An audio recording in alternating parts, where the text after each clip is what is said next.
When a billionaire caught his maid's daughter feeding his disabled son, he expected disobedience. Instead, he witnessed an act of kindness that would upend every rule of his world. She wasn't supposed to be there, just a maid's daughter, waiting in a mansion that wasn't hers. Rain whispered against the glass, and somewhere in that endless house, a lonely boy sat watching the storm through a window he couldn't reach. "Hello," she said softly. He turned, startled, two children divided by worlds, about to be bound by one small act of kindness. No one saw the peanut butter sandwich in her hand as anything more than food. But it would change everything.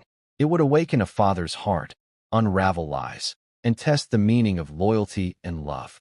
And what started as a child's quiet gesture ended as a reckoning that would shake an empire. This is the story of how a simple act of grace rewrote the fate of everyone who witnessed it. And before I forget, where are you watching from today? Leave a comment below. We love seeing how far these stories reach. Enjoy the story. A little girl's simple kindness would unravel a world of secrets. What she offered was a sandwich, but what she was about to receive was a life she never imagined. The old grandfather clock in the foyer chimed 7 times. Each deep, resonant gong echoed through the cavernous halls of the Croft mansion. The sound seemed to count the seconds Abigail Hayes had been waiting for her mother. From her perch on a stiff velvet bench, 10-year-old Abby watched the rain. It fell in silver streaks against the tall, arched windows, blurring the perfectly manicured gardens into a watercolor of green and gray. Her mother, Eleanor, was a maid here. She cleaned the endless marble floors and dusted surfaces that seemed to gather no dust at all. Eleanor was quiet and careful, moving through the grand house like a ghost. Abby knew her mother's rules by heart. Sit here. Do not wander. Do not touch anything. And most importantly, do not be a bother. Abby was good at following the rules. She had her worn copy of Treasure Island to keep her company, its pages soft as cloth.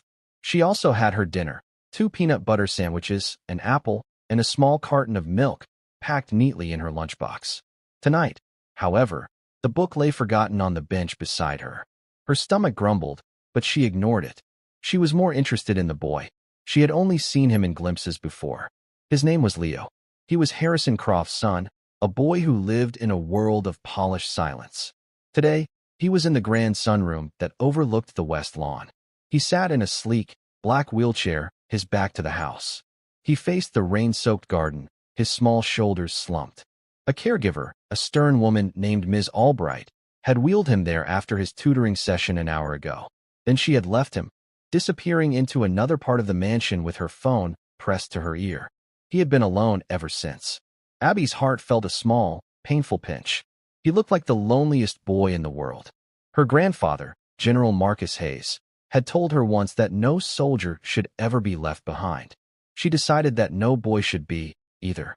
Checking to make sure the long hallway was empty, Abby slipped off the bench. Her sneakers made no sound on the thick Persian rug. She clutched her lunchbox, its metal handle cool against her palm. She knew she was breaking the rules, but the sight of the boy's hunched figure pushed her forward. It felt more important than any rule. She pushed open the heavy oak door to the sunroom. The air inside smelled of damp earth and blooming orchids. Leo didn't turn. He seemed lost in the rhythm of the rain drumming against the glass ceiling. "Hello." Abby's voice was barely a whisper. The boy flinched. He slowly turned his wheelchair to face her. He had kind, dark eyes and hair the color of sand. His legs were covered by a soft gray blanket. He looked at her with a mixture of surprise and caution, as if he expected her to vanish. "You're not supposed to be in here," he said. His voice was quiet, but clear. "I know," Abby admitted. She took a step closer. "My mom is Eleanor. She's finishing up. I saw you sitting here by yourself." He nodded, looking away again. "Miss Albright is on a call. She said to wait." Abby looked at the clock on the sunroom wall. It was well past 7. "That was a long time ago. Are you hungry?" Leo shrugged, a small, uncertain movement of his shoulders. "I guess." Abby's decision was made. She walked over and sat on the floor cushions near his wheelchair. She opened her lunchbox with a soft click. The smell of peanut butter filled the air. She took out one of her sandwiches, neatly cut in half and wrapped in wax paper. "My mom makes the best ones," she said, holding out a piece to him. "It's not much, but you can have it." For a moment, Leo just stared at the offering. His eyes were wide, and a flicker of something unreadable passed through them. He looked from the sandwich to Abby's face, as if trying to understand a difficult puzzle. Then, slowly, he reached out a pale hand and took it. His fingers brushed against hers. "Thank you," he mumbled. He took a small bite. A tiny smile touched the corners of his mouth. "It is good." They ate in a comfortable silence, listening to the rain. Abby gave him the other half of the sandwich, and then her apple. She told him about her grandfather, the famous general, and the medals he kept in a polished wooden box. Leo told her about his books. He loved stories about stars and distant galaxies, places he could visit in his mind. For the first time all evening, he wasn't just the billionaire's disabled son. He was just Leo. And Abby wasn't just the maid's daughter. She was just Abby. They did not know they were being watched. Upstairs, in his vast, dark-paneled office, Harrison Croft stood motionless by the window. He had finished his own conference call early, an unexpected reprieve in a day filled with ruthless negotiations. He had been about to summon Ms. Albright to inquire about his son's evening when he saw the little blonde girl slip into the sunroom. At 48, Harrison Croft was a man who commanded boardrooms and built empires from steel, glass, and sheer force of will. He was precise. He was demanding.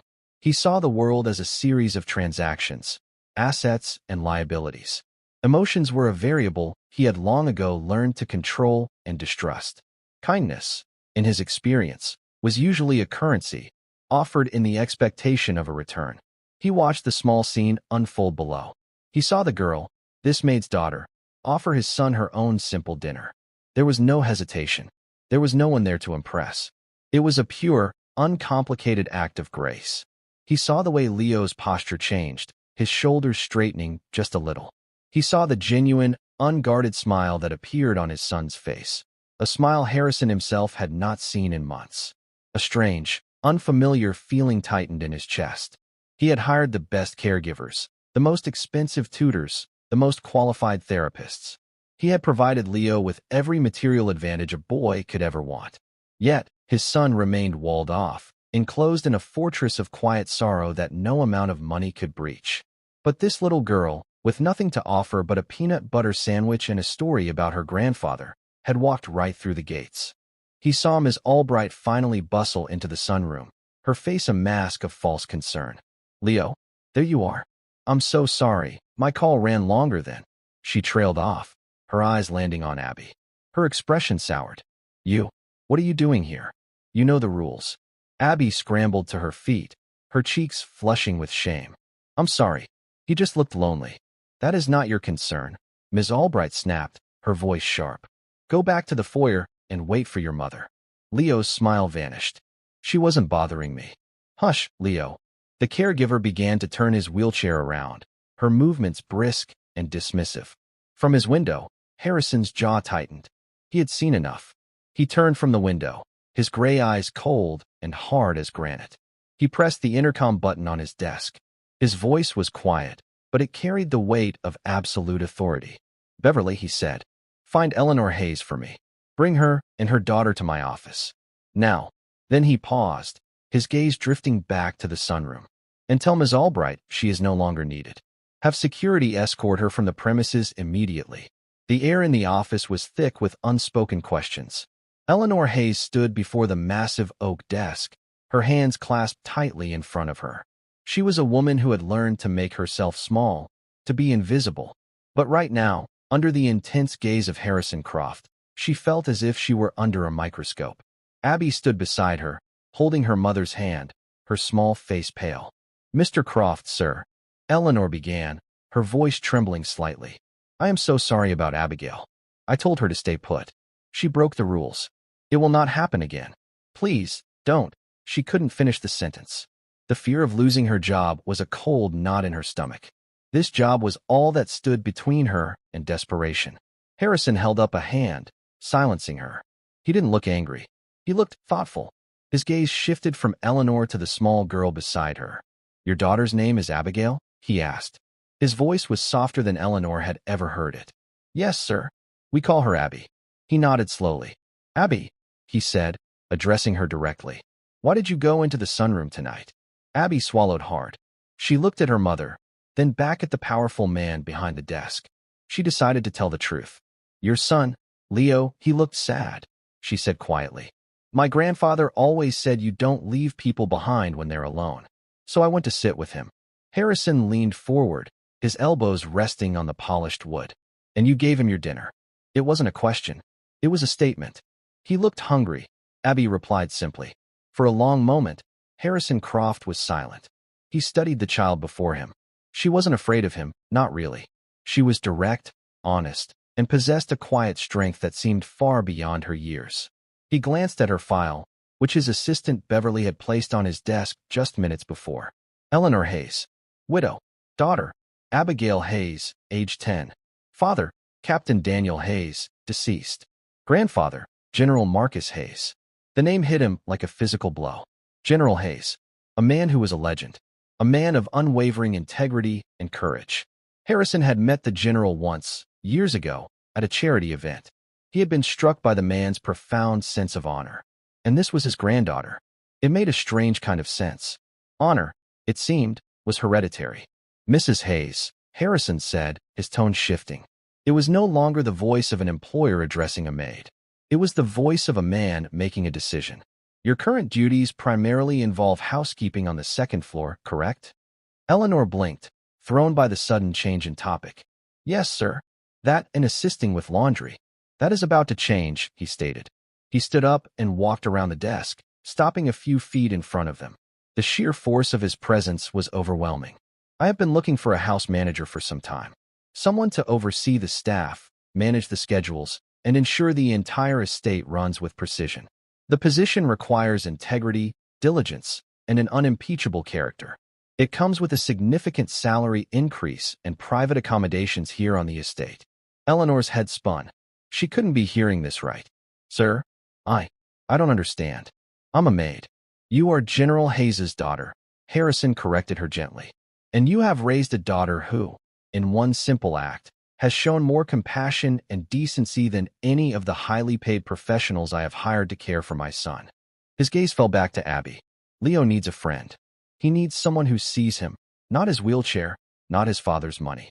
He has been withdrawn for a very long time. Tonight, I saw him smile. A real smile. He looked back at Eleanor, his expression serious. I am offering you the position of house manager, Mrs. Hayes. The accommodations would be the two-bedroom cottage behind the main garden. It would mean you and Abigail would live here. It would also mean that Abigail would be available as a companion for Leo after her school hours. She would be compensated for her time, of course. A trust fund will be established for her education. Eleanor was speechless. Her mind couldn't process the words. A cottage, a salary, a trust fund, a life free from the constant, gnawing worry about rent and bills. It felt like a dream. She looked down at her daughter, at the little girl whose simple, heartfelt kindness had just shattered their world and rebuilt it into something unimaginable. There is one condition, Harrison said, his voice turning firm. Abigail's influence on my son is to be encouraged. Her values, her character. I want Leo to learn what it means to be a Hayes. A tear escaped Eleanor's eye, and she quickly brushed it away. For the first time in a very long time, it was a tear of hope. She looked at the billionaire, this powerful, intimidating man, and saw something she never expected, a father desperate to find a glimmer of light for his son. We accept, Mr. Croft, she said, her voice filled with a profound gratitude that left no room for any other emotion. Thank you. Harrison gave a curt nod, a flicker of satisfaction in his eyes. Good. Beverly will handle the details. You can move into the cottage this weekend. Welcome to your new home, Mrs. Hayes. And you, Abigail. As they left the opulent office and walked down the grand staircase, Abby squeezed her mother's hand. The world had just tilted on its axis. The rules had all been rewritten. She had only wanted to make a lonely boy feel better. She had no idea she had just opened a door into a new life. But as they stepped out into the now clear night air, she also had a feeling that this was only the beginning of the story. She was right. The move to the garden cottage felt like stepping into a fairy tale. It was a charming stone house, covered in ivy, with a small porch and window boxes overflowing with bright red geraniums. Inside, it was nothing like their old, cramped apartment. It had warm wooden floors, a cozy fireplace, and 2 bedrooms with soft beds and windows that looked out onto a sea of roses. For the first time, Abby had her own room. She spent the first night just staring out her window at the stars, feeling a sense of peace she had never known. Her mother, Eleanor, transformed. Freed from the drudgery of her old job and the constant weight of financial worry, she seemed to grow taller. As house manager, she was firm but fair, earning the respect of the staff who had once been her peers. She organized schedules, managed supplies, and brought a quiet, steady competence to the running of the massive estate. Harrison Croft had been right. She had an innate dignity and strength that had simply been waiting for an opportunity to shine. But the real change was in the friendship between Abby and Leo. Their afternoons became a sacred ritual. After Abby finished her schoolwork, which she now did at a small oak desk in her own sunlit room, she would find Leo. Sometimes they would be in the mansion's vast library, a magnificent 2-story room filled with the scent of old paper and leather. Leo, an avid reader, would show her his favorite books on astronomy. He would point out constellations in worn-out star charts, his voice full of wonder as he described nebulas and distant galaxies. "That one is Orion," he'd explain, tracing the stars with a finger. "My dad says the stars are just balls of gas burning billions of miles away. But I think they're more than that. I think they're holes in the floor of heaven." Abby, in turn, would read him chapters from Treasure Island, her voice full of excitement as she described pirates and buried gold. She brought adventure into his quiet, ordered world. She didn't treat him like he was fragile. When they played chess, a game Leo usually won, she was a fierce competitor. When they explored the gardens, she would push his wheelchair at top speed down the smooth stone paths, making him laugh with a pure, unrestrained joy that echoed through the rose bushes. She saw the boy, not the chair. Harrison Croft watched the transformation in his son with a quiet, profound sense of awe. The melancholy that had clung to Leo like a shroud began to dissipate, replaced by a new light in his eyes. He started asking questions again. He engaged more with his tutors. He even started sketching, filling pages with detailed drawings of planets and ships. A creative spark reignited. One sunny afternoon, Harrison was walking through the West Garden when he heard their voices coming from the old oak grove. He stopped behind a large hedge, not wanting to intrude. "But what if you fall?" Leo was asking, a note of anxiety in his voice. Abby was standing beside a low-hanging branch of a massive oak tree. "Then I'll get back up," she said matter-of-factly. "Grandpa always said courage isn't about not being scared. It's about doing it anyway." Before Leo could protest further, she scrambled up the thick branch, her sneakers finding easy purchase on the bark. She climbed until she was sitting on the branch, her legs dangling high above his head. "See," she called down. "The view is amazing from up here. You can see the whole city." Leo tilted his head back, shielding his eyes from the sun. He couldn't climb the tree with her, but he could see the world through her eyes. He could feel her bravery. In that moment, he wasn't a boy confined to a chair. He was an adventurer, looking up at his fearless friend. A slow smile spread across Harrison's face. He had spent a fortune trying to fix his son's body. He had hired experts to mend what was broken. But he had never understood that what Leo truly needed was someone to help him heal his spirit. Abigail Hayes was doing what an army of doctors and therapists could not. She was teaching him how to be a child again. However, not everyone at the Croft estate viewed this new arrangement with approval.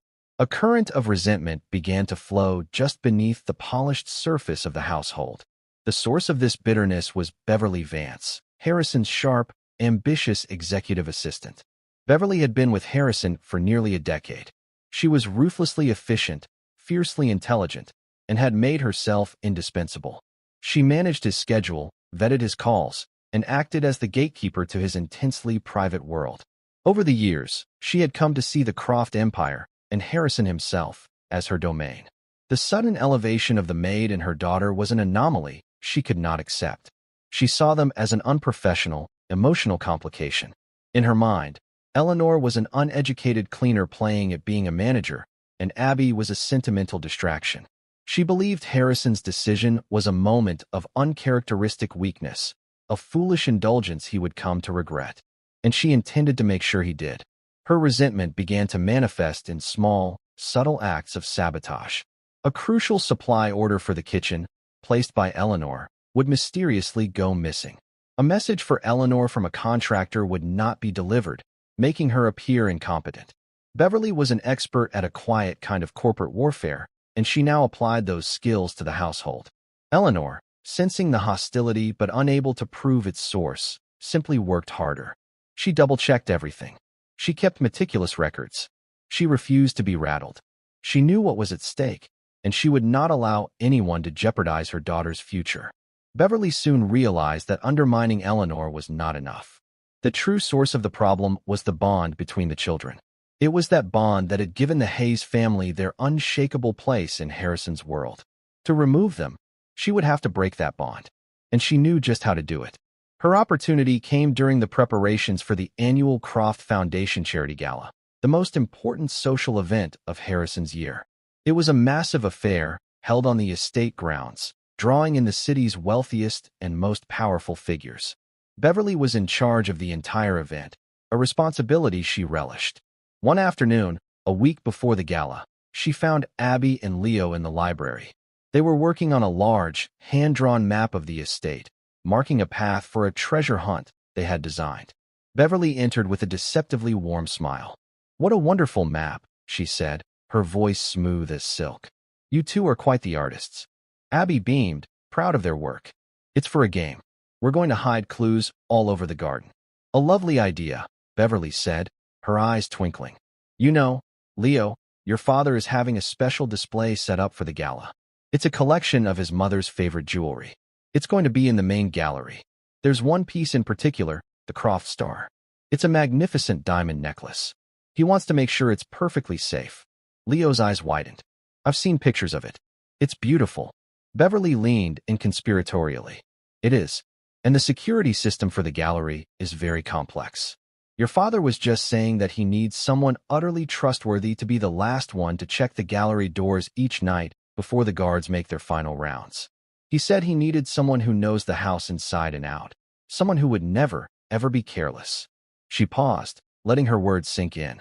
"He was thinking of asking you, Leo. He said you're growing up, and he wants to give you more responsibility." A flush of pride crept up Leo's neck. His father had never entrusted him with anything so important. "Really? Of course," Beverly said smoothly. "But it's a very serious job. It means you can't be distracted.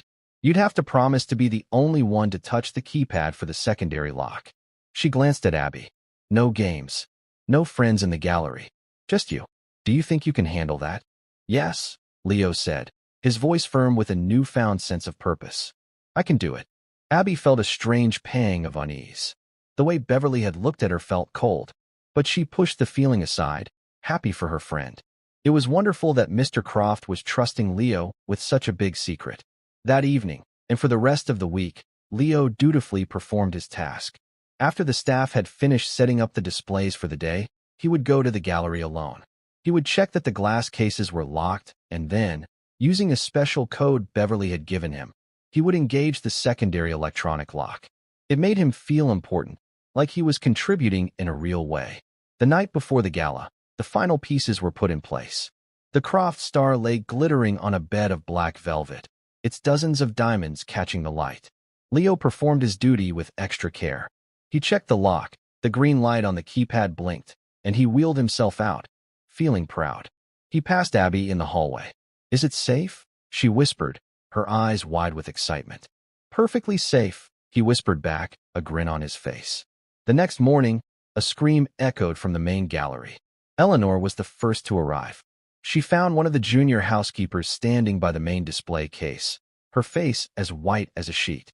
The glass was not broken, but the case was open, and the velvet pedestal where the Croft Star had rested was empty. The necklace was gone. Panic erupted. Harrison Croft was summoned, his face a grim, unreadable mask. Security was called. Beverly Vance arrived, her expression a perfect blend of shock and concern. "How is this possible?" Harrison demanded, his voice low and dangerous. The main security system was not breached. The case was forced, but that would have triggered an alarm. Unless, he turned to the security chief. Unless it was never properly locked. The security chief shook his head. The primary magnetic lock was secure, Mr. Croft. But the secondary electronic lock, it was disengaged. It seems it was turned off sometime after 10 p.m. last night. That's what created the vulnerability. He looked at the keypad log. The last code used was the one assigned to your son. The silence in the room was absolute. Every eye turned to Leo, who had just been wheeled into the gallery by his mother. His face was pale, his eyes wide with confusion and fear. Leo. Harrison's voice was strained. Did you lock this room last night? Yes, Dad, I swear I did. Leo insisted, his voice trembling. I checked it. The light turned green. Beverly stepped forward, placing a comforting hand on Harrison's arm. Harrison, he's just a boy. Perhaps he was distracted. It's a lot of responsibility. She then looked toward Abby, who was standing beside her mother near the doorway, her heart pounding in her chest. Beverly's expression was full of pity, but her words were sharp as glass. Abigail, were you with Leo at all last night? Near the gallery. Abby felt a chill run down her spine. No, I was in my room. I just saw him in the hall after he was done. It's just, we know how much you two love your games, Beverly continued, her tone gentle, but her implication clear. Perhaps you were playing a late-night treasure hunt? It would be easy for a child to forget to press the final button, to get distracted. We weren't playing. Leo cried out, his voice cracking. I did what you told me. I did it alone. But the seed of doubt had been planted. The staff began to whisper. A boy in a wheelchair, easily distracted. His little friend, always running around, leading him on adventures. It was a plausible mistake. A child's mistake, but one with devastating consequences. Harrison looked at his son, his face a storm of conflicting emotions, disappointment, anger, and a deep, painful confusion. He wanted to believe Leo, but the evidence was right there on the keypad log. Eleanor stepped forward, her fear replaced by a fierce, protective instinct. Mr. Croft, my daughter had nothing to do with this. And I know Leo is a responsible boy. Something isn't right here. Beverly gave a sad sigh. Eleanor, no one is blaming the children. Not really. But a $10 million necklace is missing. We have to face the facts. This was a terrible, childish oversight. The word childish hung in the air. It was an indictment not just of the children, but of Harrison's judgment. It was a silent, I told you so from Beverly. She had made her move. She had used Harrison's trust in his own son to frame him, and by extension, to cast a shadow of doubt over the little girl who had become his world. She had severed the very bond she saw as a threat. Leo looked at his father, his eyes pleading. But for the first time, he saw a wall there, a flicker of doubt that broke his heart. He then looked at Abby, who looked back at him, her own face a mask of bewildered terror. The trust that had been the foundation of their friendship was now cracking under the weight of an impossible accusation. The garden cottage no longer felt like a fairy tale. It felt like the beginning of a nightmare. The days that followed were cold and gray, not just in the sky, but within the walls of the Croft mansion. The upcoming gala was officially postponed due to unforeseen circumstances, a sterile announcement that did little to quell the storm of whispers among the staff. The police had come and gone.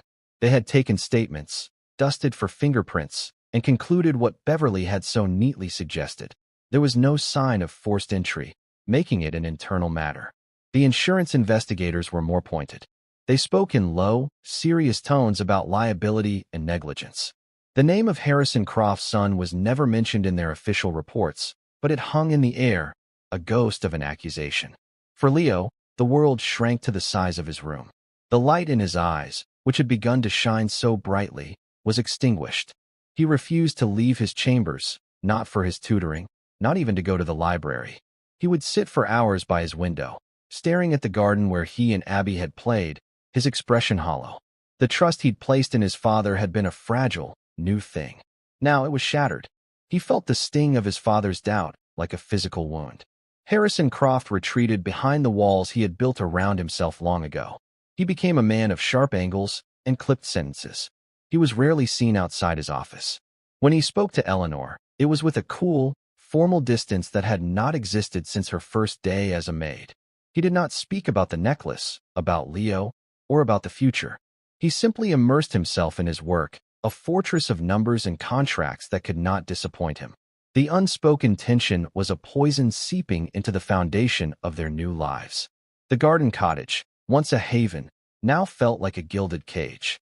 Eleanor performed her duties with a tense, guarded precision. She knew they were on borrowed time. She knew that men like Harrison Croft did not tolerate complications, and her daughter was now at the center of the biggest complication of all. But Abby was her grandfather's granddaughter. General Hayes had taught her that you don't retreat when the battle gets tough. You stand your ground. You fight for what's right. And she knew, with the unshakable certainty of a child's heart, that Leo was telling the truth, which meant someone else was lying. Her gaze kept falling on Beverly Vance. She watched the executive assistant move through the mansion with a newfound air of command. Beverly was always busy, always efficient, her heels clicking with purpose on the marble floors. She was now in charge of liaising with the insurance company and the police. She spoke with a tone of deep regret about the unfortunate incident, always managing to sound sympathetic while subtly reinforcing the narrative of a child's careless mistake. Abby started to notice things. Small things. She noticed that Beverly had a habit of twisting the silver pin she always carried when she was concentrating. She noticed that the woman's smile never, ever reached her eyes. And she noticed the scent of her perfume, a strong, floral scent, like jasmine. It was a scent Abby had come to associate with Beverly's presence in a room. One afternoon, driven by a restless need to do something, Abby went to the gallery. It was closed, of course, a velvet rope strung across the entrance. But she didn't want to go in. She was interested in the small security office next door, a room she'd never paid attention to before. The door was slightly ajar. The estate's head of security, a burly man named Mr. Evans, was inside, speaking on the phone in a low voice. Abby lingered in the hallway, pretending to admire a large painting. She could hear snippets of his conversation. No, the system logs are clear. The only anomaly was the secondary lock. Yes, the code was the boy's. The only other person with override access to that specific lock is Ms. Vance, for programming purposes, but her code wasn't used that night. Abby's heart gave a little jump. Beverly had a code. Later that day, she found Leo in his room. He was refusing to eat his lunch. His caregiver, a new woman who replaced the disgraced Ms. Albright, was trying to coax him, without success. Abby walked in and the caregiver, knowing of her special status with the boy, gave a relieved nod and left them alone. "I'm not hungry," Leo mumbled, not looking at her. "I know you didn't do it," Abby said quietly. He finally turned to look at her, his eyes filled with a miserable skepticism. "My dad thinks I did." "Adults get things wrong sometimes," Abby stated. "Even smart ones."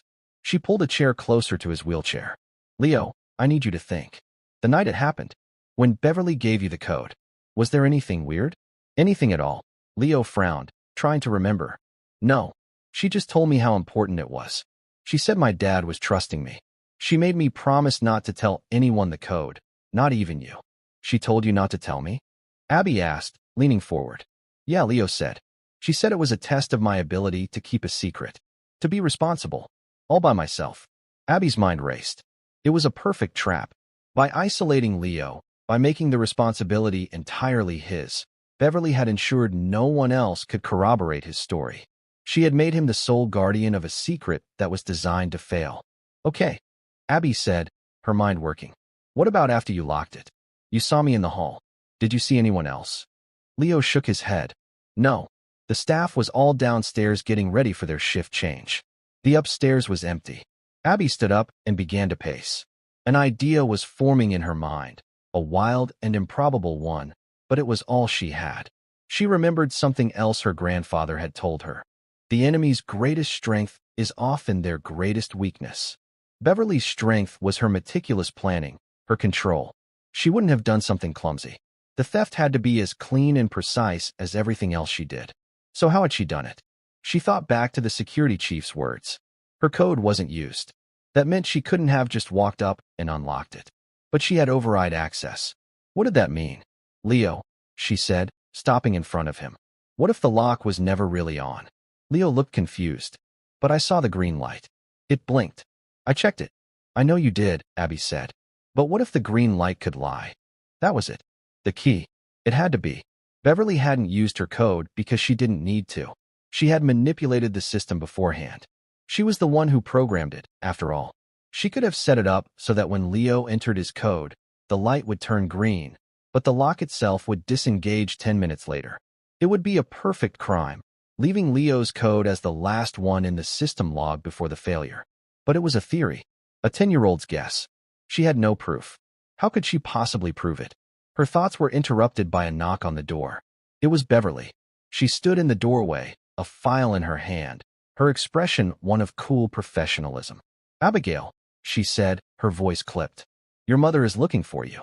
And Leo, your father would like to see you in his office." Leo paled. He hadn't had a real conversation with his father in days. Abby gave his shoulder a reassuring squeeze before she left, but her mind was buzzing. She walked down the hallway, her sneakers silent on the plush carpet. But instead of going to find her mother, she ducked into a small alcove that housed a marble statue. It was directly across the hall from the security office. She held her breath, listening. She heard the soft whir of Leo's wheelchair as he went toward his father's office. A moment later, she heard the click-clack of Beverly's heels. But they weren't going toward the office. They were going to the security room. Abby peeked around the statue. The door to the security office was now closed. A sliver of light was visible underneath. What was Beverly doing in there? Abby knew she shouldn't. It was dangerous. It was breaking every rule. But she couldn't stop herself. She crept over to the door, her heart hammering against her ribs. She pressed her ear to the cold, heavy wood. She heard the soft tapping of a computer keyboard. Then Beverly's voice, low and urgent. She was on the phone. "It's handled," Beverly said. "The final insurance report is being filed tomorrow. They've ruled it negligence. No, there's no way to trace it back to me. The system logs are clean. As far as anyone is concerned, the kid screwed up. Yes, the necklace is secure. It's better than cash. I'll be leaving after the settlement comes through." A quiet resignation. "Harrison will be so preoccupied with his disappointing son, he'll barely notice I'm gone." There was a pause. Abby held her breath, praying the floorboards wouldn't creak. "Stop worrying," Beverly snapped into the phone. "The only people who could possibly figure this out are a 10-year-old girl and a boy in a wheelchair. And nobody is going to believe them." The line went dead. Abby heard the scrape of a chair, the click of a deadbolt. She scrambled back to her hiding spot just as the door opened. Beverly walked out, her face a mask of calm composure. She didn't even glance in Abby's direction. She walked down the hall and disappeared down the grand staircase. Abby leaned against the wall, her legs shaking. She had it. She had the proof. But the words echoed in her ears. Nobody is going to believe them. She was the maid's daughter. He was the boy who had already been blamed. Beverly was the trusted assistant, the one who held all the power. Who would Harrison Croft believe? His efficient, loyal employee of 10 years, or 2 children with a wild story about a lying green light? She had to tell someone. She ran to find her mother. She found Eleanor in the main kitchen, overseeing the evening meal preparations. Abby pulled her into the pantry, her words tumbling out in a frantic, whispered rush. She told her everything. The override code, the theory about the lock, the phone call she had just overheard. Eleanor listened, her face growing paler with every word. She believed her daughter. She had never for a second doubted her. But she was also a pragmatist. She knew the world they were up against. "Abby, honey, are you absolutely sure?"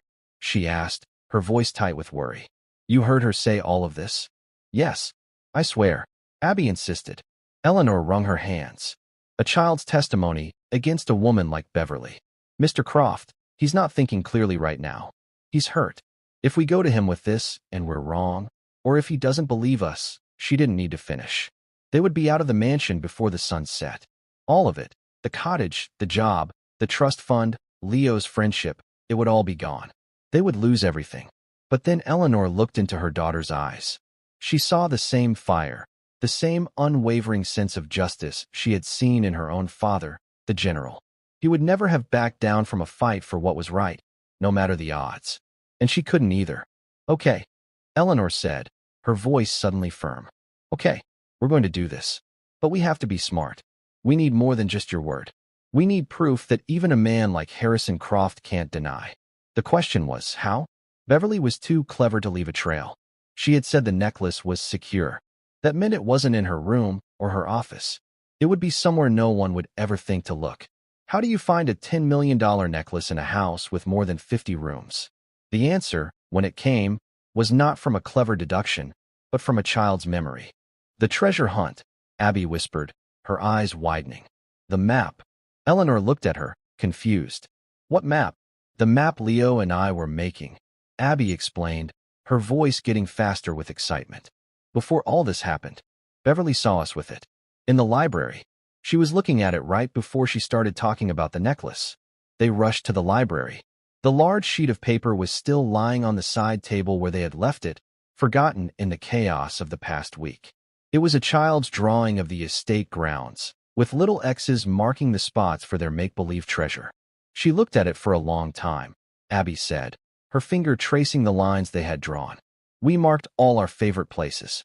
The old oak tree, the koi pond, the abandoned greenhouse at the far end of the garden.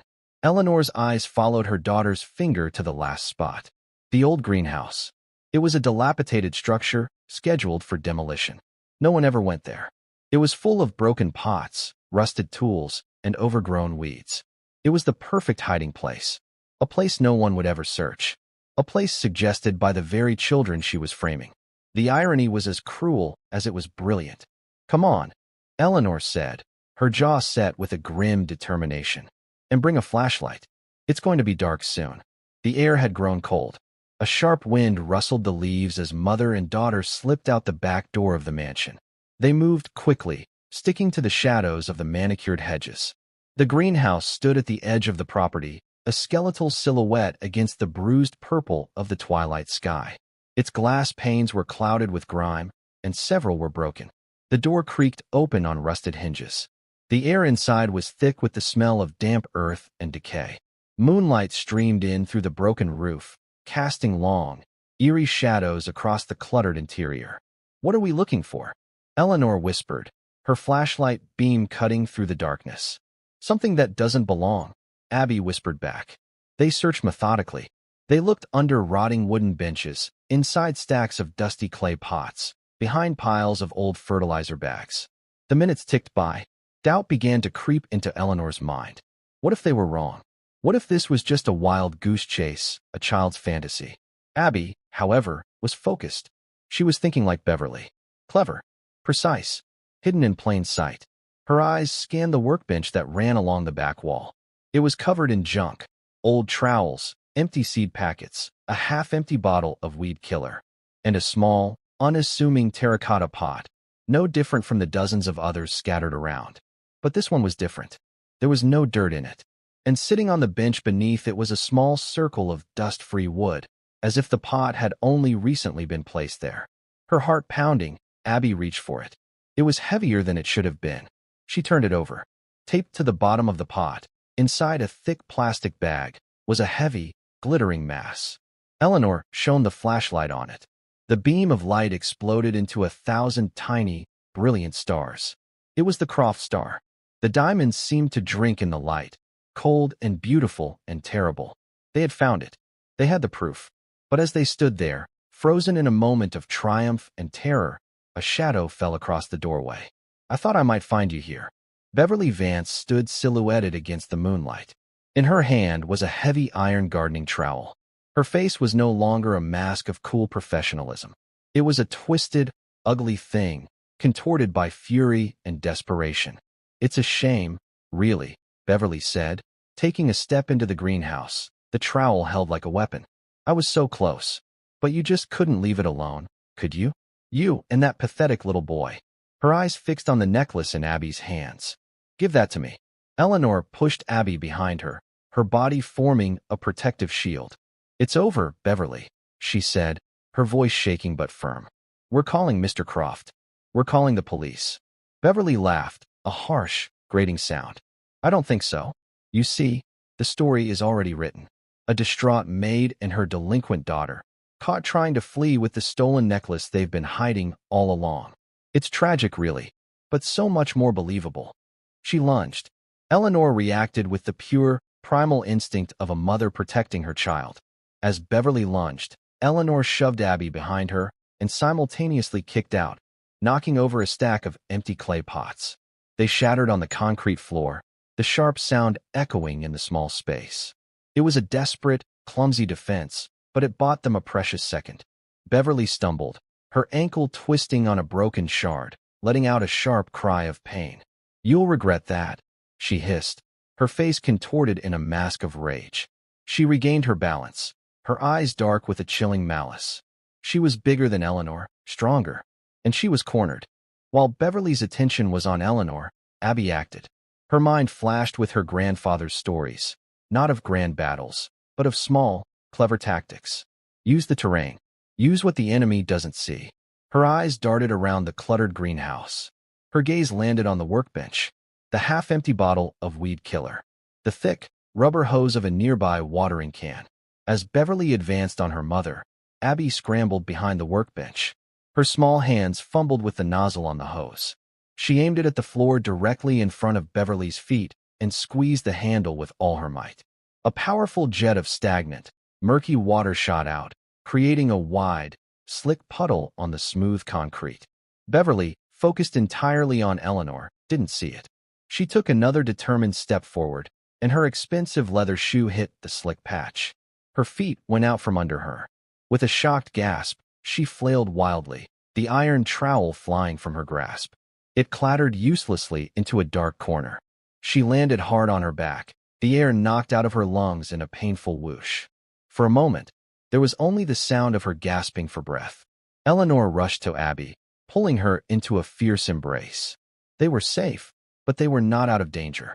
Suddenly, the doorway was filled with light. Multiple flashlight beams cut through the darkness, pinning them in a harsh glare. "Nobody move," a man's voice boomed. It was Mr. Evans, the head of security, flanked by two of his guards. And just behind them, his face pale and etched with a terrible, dawning understanding, was Harrison Croft. By his side, in his wheelchair, was Leo. It was Leo who had saved them. After Beverly had summoned him to his father's office, he had found the room empty. A cold knot of fear had tightened in his stomach. He knew Abby had been onto something. He knew she was looking for clues. And he knew she was in danger. He had gone straight to the security office, only to find his father already there, a deep frown on his face as he stared at a monitor. "What is it, Dad?" Leo had asked. "It's the perimeter alarms," Harrison had said, distracted. "A silent alert just tripped in the old greenhouse. I was about to send Evans to check it out." Leo's blood ran cold. "The greenhouse? That's on our treasure map. Dad, Abby is there. I think Beverly went after her." The urgency and terror in his son's voice had finally broken through Harrison's cold reserve. He had seen the truth in his son's eyes. He had called for Evans and his men, and they had raced across the lawn, arriving just in time to witness the aftermath of the confrontation. Now, standing in the doorway, Harrison's gaze took in the scene. He saw Eleanor and Abby, huddled together, frightened but defiant. He saw the glittering diamond necklace clutched in the little girl's hand.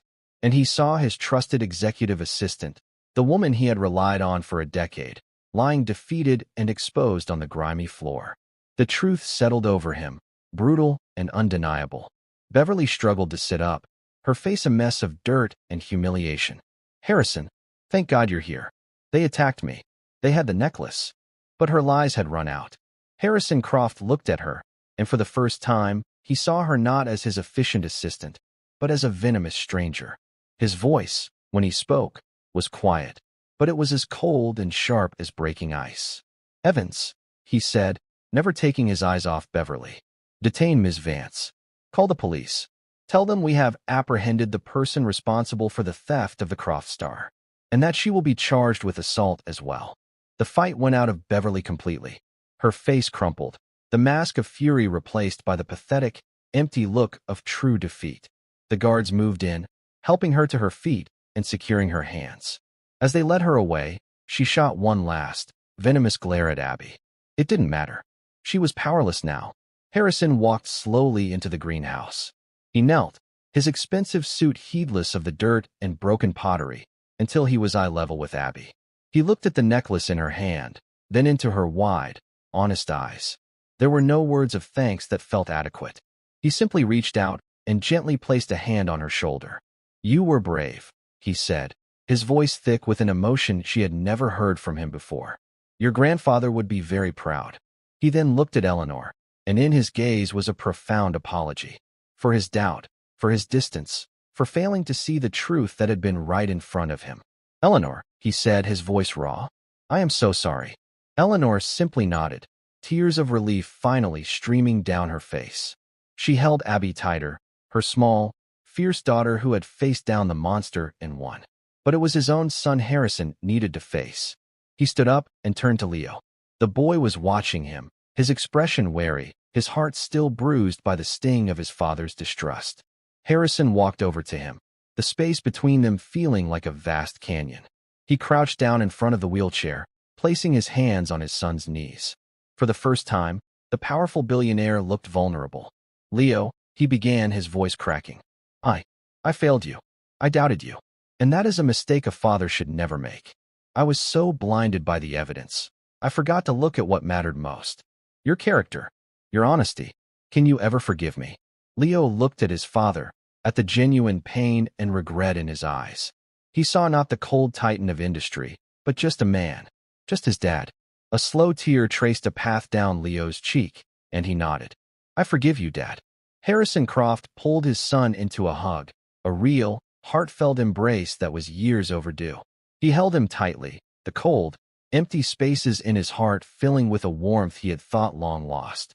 Over his son's shoulder, he looked at Abigail Hayes, the little girl with blonde hair and a hero's heart, who had given him back his son. He knew then that his life, and theirs, was forever changed. He hadn't just found a friend for his son. He had found a family. In the years that followed, the Croft estate was transformed. It was no longer a silent, cavernous showpiece. It was a home, filled with the sounds of laughter and life. The story of that night in the greenhouse became a quiet legend among the staff, a testament to the courage of the maid's daughter. Harrison Croft changed. The ruthless businessman was still there, but he was tempered by a new understanding of what truly mattered. He began to spend less time in the boardroom and more time with his son. He learned about the constellations and read adventure stories aloud. He discovered a joy in the simple act of being a father, a joy he had almost let slip through his fingers. He was true to his word, and more. The trust fund he had established for Abby was expanded beyond comprehension, ensuring she would never have to worry about anything for the rest of her life. But he gave her something far more valuable. He gave her a permanent place in their family. Eleanor was no longer just the house manager. She was a trusted confidant, a friend, and the co-matriarch of their unconventional household. The garden cottage remained their private space, but they spent most of their time in the main house, two families woven into one. Leo flourished. With the cloud of his father's doubt lifted, and with Abby's constant, fearless companionship, he began to push his own boundaries. Harrison, spurred by a new sense of hope, sought out the most innovative physical therapists in the world. They worked with Leo for hours each day, using experimental techniques and robotics. The progress was slow, agonizingly so, but it was there. First, he was able to stand, supported by braces. Then, with the help of crutches, he took his first, halting step since the accident that had put him in the chair years ago. Abby was there for every milestone, cheering him on, refusing to let him give up when the pain and frustration became too much. She remained his best friend, his sister, his fiercest ally. On Leo's 18th birthday, Harrison threw a grand party. It wasn't the stuffy, formal affair of years past. The garden was filled with lights, music, and all of their friends. At the height of the celebration, Harrison stood to make a toast. He raised his glass, his eyes finding Eleanor and Abby in the crowd. "Many of you know the story of my family," he said, his voice clear and strong.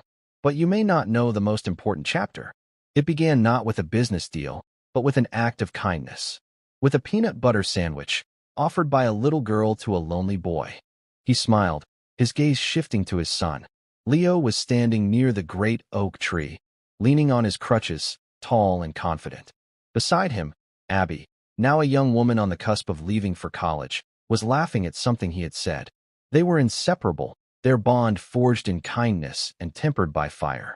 That simple act of grace changed everything. Harrison continued.